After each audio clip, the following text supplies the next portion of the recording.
کسی جرم کے لیے اللہ نے یہ نہیں کہا کہ میرا اور میرا رسول تمہارے خلاف اعلان جنگ کرے۔ سود دینے والے کے لیے نہیں ہے، سود لینے والے۔ ایک آدمی سود دے رہا ہے، یہ اعلان جنگ سود دینے والے کے لیے نہیں ہے، اس کے لیے گناہ ہے، اس کے لیے اللہ کی طرف سے سزا ہے۔ لیکن یہ جو اعلان جنگ ہے یہ اس سے ہے جو سود ڈائریکٹ لے رہا ہے۔ میرے نبی نے فرمایا میں معراج پہ گیا تو میں نے ایک آدمی دیکھا جو ایسے لیٹا ہوا تھا، اس کا پیٹ ایسے گنبد کی طرح تھا، جیسے بڑا گنبد ہوتا ہے، اور اس کے اندر سانپ اور بچھو اس کو کاٹ رہے تھے اور وہ چیخ رہا تھا۔ آپ نے جبریل سے پوچھا یہ کون ہے؟ کہ یہ آپ کی امت کا سود کھانے والا، سود کھانے والا، دینے والا کھانے والا، سود کھانے والا ہے۔ تو بھائیو اتنا بڑا عذاب لے کے نہ مریں، اللہ کو راضی کر کے مریں۔ کسی جرم کے لیے اللہ نے یہ نہیں کہا کہ میرا اور میرا رسول تمہارے خلاف اعلان جنگ کرے۔ سود دینے والے کے لیے نہیں ہے، سود لینے والے۔ ایک آدمی سود دے رہا ہے، یہ اعلان جنگ سود دینے والے کے لیے نہیں ہے، اس کے لیے گناہ ہے، اس کے لیے اللہ کی طرف سے سزا ہے۔ لیکن یہ جو اعلان جنگ ہے یہ اس سے ہے جو سود ڈائریکٹ لے رہا ہے، جیسے یہ بینک لیتے ہیں یا کئی لوگ پرائیویٹلی قرضہ دیتے ہیں اور اس پر پیسے لیتے ہیں، ان کے خلاف اللہ تعالیٰ اعلان جنگ کر رہا ہے، اس لیے کہ اس سے غریبوں کے چوہے ٹھنڈے ہو جاتے ہیں، پیسہ چند ہاتھوں میں آ جاتا ہے، اور بازار کبھی بھی صحیح رخ پہ نہیں چل سکتا۔ ایک ادھار اور ایک سود یہ بازار کو اپسٹ کر دیتا ہے، ادھار اور سود یہ بازار کو اپسٹ کر دیتا ہے۔ میرے نبی مقروض کا جنازہ نہیں پڑھاتے تھے، خود مقروض دنیا سے تشریف لے گئے۔ آپ کی ذرا یہودی کے پاس رہن رکھی ہوئی تھی، گروی رکھی ہوئی تھی، آپ نے اسے تھوڑے سے جو لیے تھے، نہیں چھڑا سکی، بعد میں چھڑائی گئی، اور خود مقروض کا جنازہ نہیں پڑھاتے تھے، کبھی تم خود ہی پڑھاتے، حرام نہیں، ناجائز نہیں، قرضہ لینا۔ بہت آگے دیکھ رہے تھے کہ جب ادھار پہ چلا جاتا ہے سسٹم تو بازار کی قیمتیں مصنوعی ہو جاتی ہیں اور تجارت امبیلنس ہو جاتی، اپسٹ ہو جاتی۔ جب آپ نقد بیچو گے تو شام کو آرام سے گھر جاؤ گے، اور نقد خریدو گے تو بھی شام کو آرام سے گھر جاؤ گے۔ اب آپ نے ادھار خریدا، ادھار بیچا، کبھی ادھر سے فون آ رہا ہے، تم آگے فون کر رہے ہو، وہ تمہاری گردن پہ چڑھا ہے، تم اگلے کی گردن پہ چڑھو، پھر گالم گلوچ۔ کبھی کبھی وہ کون سے بازار فیصل آباد میں سوتر منڈی بازار، وہاں کبھی کبھی گشت کے لیے، پہلے جب میں زیادہ مشہور نہیں تھا تو جاتا تھا، تو جانا مشکل ہوتا ہے، تو ہر تھوڑے سے فاصلے پر ماں بہن کی گالیاں چل رہی ہوتی تھی۔ تو میں پھر ایک دفعہ فیصل آباد کے تاجروں کو اکٹھا کر کے میں نے کہا دیکھو بھائیو، ادھار دینا منع نہیں، دو، لیکن پھر گالیاں نہ نکالنا۔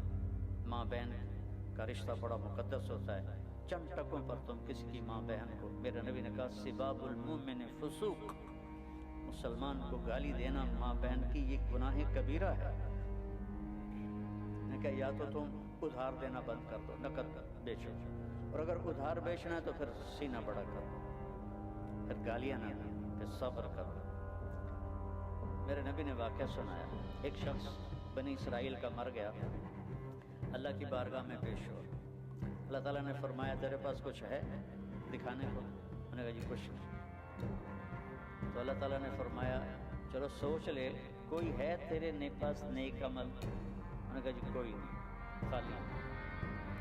پھر اللہ نے فرمایا غور کر، تو کہنے لگا ہاں جی ایک بات ہے، اگر تو میرے رب اس سے سمجھے کہ میں وہ نیکی کچھ کی ہے تو وہ یہ ہے کہ میں تاجر تھا تھوک کا اور لوگوں کو مال دیتا تھا، تو جو نقصان کسی کا ہو جاتا اور وہ دینے کے قابل نہ رہتا تو اسے میں معاف کر دیتا تھا۔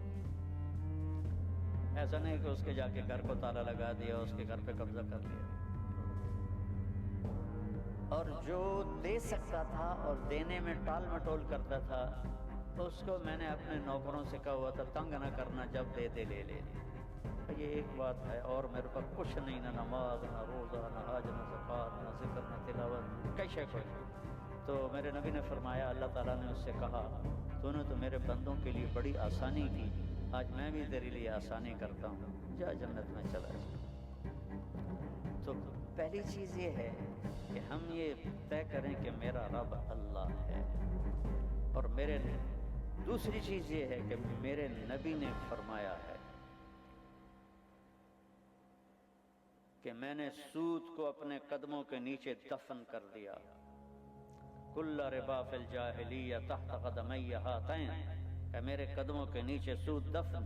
اور سب سے پہلے میں اپنے چچا عباس کا سود معاف کرتا ہوں۔ عباس پورا بینک تھے، عباس رضی اللہ عنہ پورا بینک تھے اس زمانے کے لحاظ سے، بہت سارا پیسہ سود پہ تھا۔ انہوں نے کہا میرے نبی نے میرا سود معاف کروایا ہے، میں اصل بھی معاف کرتا ہوں۔ انہوں نے اصل بھی معاف کر دیا۔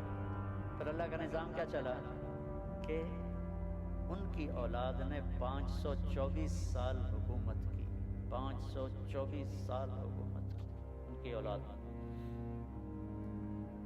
تو اللہ تعالیٰ کو قرضہ دو گے تو وہ رکھتا نہیں، واپس کرتا۔ تو میرے نبی کا فرمان ہے 4 کام کر لو، 4 تو دنیا بھی تمہاری ہے، آخرت بھی تمہاری۔ اربع اذا کانت فیک، 4 باتیں، صرف 5 بھی نہیں دے سکتے، 4۔ صدق حدیث ہے، ہمیشہ سچ بولنا، جھوٹ نہ بولنا۔ ایک صحابی سے پوچھا گیا یا رسول اللہ، مسلمان بزدل ہو سکتا ہے؟ آپ نے کہا ہاں۔ کنجوس ہو سکتا ہے؟ آپ نے کہا ہاں۔ جھوٹ بول سکتا ہے؟ کہا نہیں، جھوٹ نہیں بول سکتا۔ صدق حدیث ہے، آپ نے کہا سچ بول۔ اب چاہے تو ہم بہت بڑا کاروبار چلا رہے ہو، یا ریڈی پہ پنو بیچ رہے ہو، یا پتھر توڑ کے مزدوری کر رہے ہو، اگر سچائی ہے تو آپ کی ہر ادا اللہ کے ہاں عبادت ہے۔ حفظ و امانت ہے۔ دوسری بات، کسی کو دھوکہ نہ دو۔ میرے نبی نے فرمایا تُبِعَ الْمُؤْمِنُ عَلَىٰ كُلِّ خَصْلَةٍ إِلَّا الْخِيَانَةَ وَالْكَذِبَ۔ میرا امتی ہر گناہ کر سکتا ہے، 2 کبھی نہیں کرے گا، ایک جھوٹ کبھی نہیں بولے گا، ایک دھوکہ کبھی نہیں دے گا۔ میرا امتی ہر عیب کر سکتا ہے، ایک جھوٹ کبھی نہیں بولے گا، ایک دھوکہ کبھی نہیں۔ جریر ابن عبداللہ نے اپنے نوکر سے کہا کہ منڈی سے گھوڑا خرید کے لا، میں پیمنٹ یہاں کر دوں۔ وہ 300 درہم میں گھوڑے قیمت لگا کے آیا، کہا یہ 300 روپے دے دیں۔ جریر جو تھے شاہی خاندان کے تھے، یمن میں، وہ شاہی خاندان میں گھوڑوں کی نسلیں بھی یاد کروائی جاتی تھیں شہزادوں کو۔ تو یہ مسلمان ہوئے آخری دور میں، انہوں نے گھوڑے کو دیکھا تو وہ مہنگا تھا، 300 کا نہیں تھا۔ کہنے کہ بھائی تیرے گھوڑے کے 400 کر دوں؟ اسے کہا جی کر دو۔ 500 کر دوں؟ کہا جی کر دو۔ 600 کر دوں؟ بڑی چنگی گل۔ 700 کر دوں؟ اب وہ تھوڑا نا شک میں پڑ گیا کہ لگتا ہے لو کوئی نہیں ہے، میں نے تماشا بناؤ۔ کہنے کہ 800 کر دوں؟ اس نے کہا جی میں تو 300 سے بھی راضی ہوں، تسی پتہ نہیں 500 کیڑی گل دا بتائی کھلوتے ہو۔ کہنے کہ تیرا گھوڑا 800 کا ہے، لو بھائی 800 دے دو، گھوڑا باندھ دو۔ یہ وہ چلا گیا۔ تو ان کے نوکر نے پوچھا جب میں 300 میں طے کر کے آیا تھا تو اب یہ بے صحیح ہے شرعاً، اس میں کوئی قباحت نہیں ہے، تو آپ نے 500 اوپر کیوں دیا؟ کہا دیکھو میرے عزیز، اس کا گھوڑا 800 کا تھا، 300 کا نہیں تھا۔ اگر میں 300 میں لیتا تو یہ دھوکہ ہوتا، اور میں نے اپنے نبی کے ہاتھوں میں ہاتھ دے کے، مجھ سے میرے نبی نے وعدہ لیا تھا کبھی کسی کی بدخواہی نہ چاہوں، سب کی خیر خواہی چاہوں، تو اگر میں 300 میں رکھ لیتا تو یہ بدخواہی تھی۔ تو حفظ و صدق و حدیث، سچ بولو، حفظ و امانت، دیانت داری، یہ 2 کام اگر آپ اپنے کاروبار میں کر لیں تو آپ کا کاروبار بھی بندگی بن جائے گا۔ تیسرا فرمایا حسن و خلیقت ہے، زبان کا بول میٹھا رکھنا، نوکر کے لیے بھی اور جسے پیسے لینے ہیں اس کے لیے بھی۔ یا تو ادھار نہ دو، ادھار دینا تو پھر زبان کو گندہ نہ کرو، کہ زبان کی گندگی کا نقصان پیسے کے نقصان سے زیادہ ہے۔ حسن و خلیقت، اخلاق اچھا، ماں باپ سے اچھا سلوک، بیوی سے اچھا سلوک کرو، بچوں سے اچھا سلوک کرو، بہن بھائیوں سے اچھا سلوک کرو، اور سب کے لیے میٹھے بن کے رہو۔ ایسا نہ ہو کہ گھر میں جاؤ تو سارے ڈردے پہ ہوں، کوئی دے وڑ دے پہ ہو، کوئی دے وڑ دے پہ ہو، ابا آ گیا، ابا آ گیا۔ مطلب ہے کہ تھانے دار بن کے گھر نہ جاؤ، باپ بن کے جاؤ، خامن بن کے جاؤ۔ اور چوتھا فرمایا چوتھا فرمایا عفت فی طعمت، رزق حلال کماؤ. کہ یہ 4 کام کر لو، پھر آپ آفس میں ہوں، میریٹ میں ہوں یا آپ کیواڑی میں ہوں، آپ کا ہر عمل اللہ کی بارگاہ میں بندگی ہے. اور جیسے آپ نماز کا اجر لیں گے ایسے ہی آپ اپنے کاروبار کا بھی اجر لیں گے، اگر اس میں سچائی، دیانتداری، اچھے اخلاق اور رزق حلال. اور رزق حلال تھوڑا ہوتا ہے، رزق حرام زیادہ ہوتا ہے. لا یستوی الخبیث والطیب لو اعجبتکم کثرۃ الخبیث. اللہ نے کہا ہے حرام رزق زیادہ ہوگا، حلال تھوڑا ہوگا، لیکن اس کے چکر میں نہ پڑنا. بہت پرانی بات ہے، ایک اللہ کے نیک بندے تھے، چیچا وطنی ہماری جماعت گئی، ہم ان کی مجلس میں بیٹھے ہوئے تھے تو 2 آدمی آئے. تو ایک کی شکل تو مجھے یاد ہے اس کے ایکشن اور باتوں کی وجہ سے، دوسرا یاد، اس نے خاکی رنگ کا کھدر کا کرتا پہنا ہوا تھا، خاکی شلوار تھی، خاکی ٹوپی تھی، اتنی سائز کی اینک تھی، داڑھی تھی. تو وہ کہتا مجھے جی بار بار اللہ رزق حلال دے تو مجھے دیکھ کر بہت میرا جی چاہا کہ اللہ رزق حلال دے. سوال یہ نہیں ہے کہ ادھر بیٹھو ہاں جی دعا کرو اللہ رزق حلال دے، ورنہ بھوکا رہوں گا سارا دن. غلام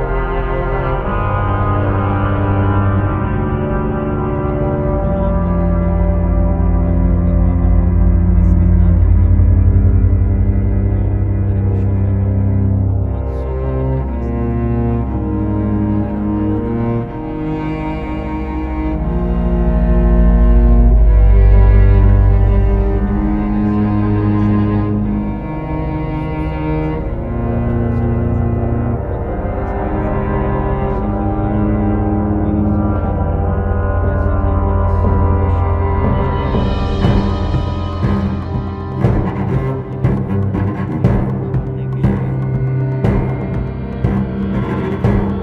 کہتا ہے یہ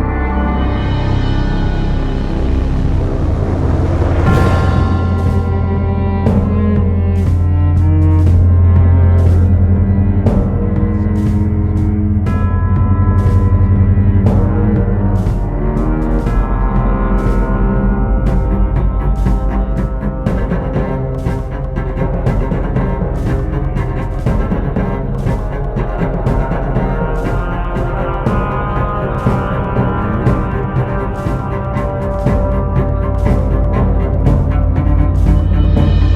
ہمیشہ شیطان کہتا ہے یہ میرا ہے، یہ میرا ہے، یہ میرا ہے. نبی بیٹے کی ساتھی رسول میری امت ہے، میرے عمل کی کوئی پشیمان نہ ہو.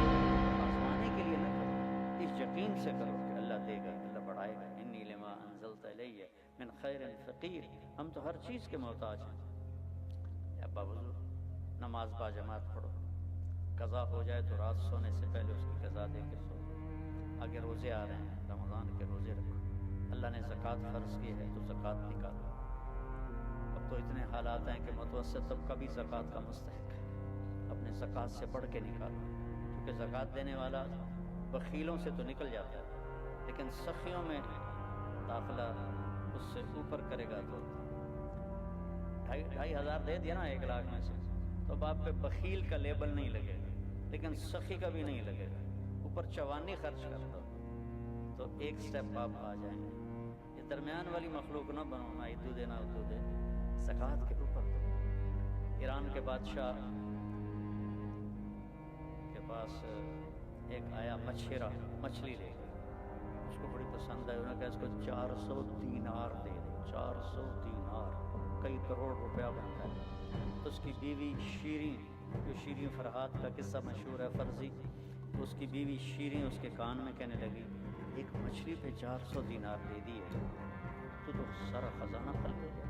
کل تو کسی جرنیل کو 400 دے گا تو وہ کہے گا جڑے ایک مچھی والے نے دیتے ہیں تو اسے پیسے واپس لے. میں بادشاہ، میں واپس کیسے لے سکتا؟ کیسے پوچھو مچھلی نر ہے یا مادہ؟ وہ اگر کہیں یہ نر ہے تو کہنا بھائی ہمیں تو مادہ چاہیے تھی، ہمارے پیسے واپس کرو، مچھلی اپنی لے لیں. اگر کہے یہ مادہ تو کہنا ہمیں نر چاہیے تھا، مچھلی واپس لے پیسے دے. تو اس نے اس کو واپس بلایا، ان میں کھڑک گئی، کچھ ہو گیا. کہا بھائی یہ مچھلی نر ہے یا مادہ؟ کہا حضور یہ خس رہا ہے، نہ نر ہے نہ مادہ. تو کہا 400 اور دے، 4000 اور دے، 400 نہیں 4000 دینار. کہا 4000 اور دے. وہ تو 8000 دینار، درہم نہیں دینار. 400 میں غلط کہہ گیا. تو اس نے وہ گانٹ لگائی، جب چلنے لگا تو 1 دینار گر گیا. اس نے وہ بھی اٹھا لیا. تو شیریں تو تپی بیٹھی تھی، کہنے لگی دیکھیا کیڈا نامراد کنجوس ہے، 1 دینار گر گیا تو وہ بھی نہیں اس نے چھوڑا، یہ اس قابل ہی نہیں کہ اس کو دیا جائے، اسے واپس لو. انہوں نے پھر اس کو بلا لیا. اے بلو، تجھے 8000 دینار ایک کم مل گیا تھا، تیری 7 پشتوں کو کافی تھا، تو یہ تو نے کیوں اٹھایا؟ کہ حضور اس پہ آپ کے نام کی مہر تھی، کسی کا پاؤں آتا تو بے ادبی ہوتی. انہوں نے کہا 4000 اور دے دیں. تو آپ صرف زکوٰۃ دینے والے نہ بنو، یعنی بیچ والی مخلوق نہ بنو، سخی بنو. سخی جنت میں جائے گا، چاہے وہ سستی ہو عبادات. اور بخیل جنت میں جا نہیں سکتا چاہے الٹا لٹک کے چلے کاٹتا. سخی اللہ کے قریب، سخی جنت کے قریب، سخی انسانوں کے قریب، سخی جہنم سے دور. بخیل اللہ سے دور، بخیل جنت سے دور، بخیل انسانوں سے دور، اور بخیل جہنم کے قریب. لہذا سخی بن کے زندگی گزارو. لوگوں پہ خرچ کرنے کا مزہ بہت ہے، جوڑنے کے مزے سے زیادہ لگانے کا مزہ ہے. تو رمضان آ رہا ہے، خرچ کریں، زکوٰۃ سے بڑھ کر دیں. انتہائی ضرورت مند ہیں ہمارے لوگ. ابھی تو وہ جو سیلاب سے جو گھر گرے تھے ابھی تو وہ ہی نہیں بنے. کتنے ہزاروں لوگ بے گھر بیٹھے ہوئے ہیں. اللہ تعالیٰ آپ کو مجھے اپنی مرضی پہ چلانے والا بنائے. اس کو ماحول میں آنے سے آدمی سیکھتا ہے. کچھ تھوڑا 3 دن اگر آپ تبلیغ میں لگایا کریں تو آپ کو اس کا بہت فائدہ ہوگا. اور باقی میری کوئی بات اچھی نہ لگی ہو تو معاف کر دیں. اتنی بات ضرور ہے. میں آپ کا نام کیا ہے؟ عاطف صاحب نے جو قدم اٹھایا ہے میں ان کو خراج تحسین پیش کرنا چاہتا ہوں کہ اللہ کرے ہمارے سارے بینک وہ اس بڑے گناہ سے نکل کر اپنی آخرت کو بنائیں. میرے نبی نے فرمایا، میں معراج پہ گیا، میں نے ایک آدمی دیکھا جیسے لیٹا ہوا تھا، اس کا پیٹ جیسے گنبد کی طرف، جیسے بڑا گنبد ہوتا ہے، اور اس کے اندر سانپ اور بچھو اس کو کاٹ رہے تھے اور وہ چیخ رہا تھا. آپ نے جبریل سے پوچھا یہ کون ہے؟ کہ یہ آپ کی امت کا سود کھانے والا. سود کھانے والا، دینے والا نا، کھانے والا، سود کھانے والا. تو بھائیو اتنا بڑا عذاب لے کے نہ مرے.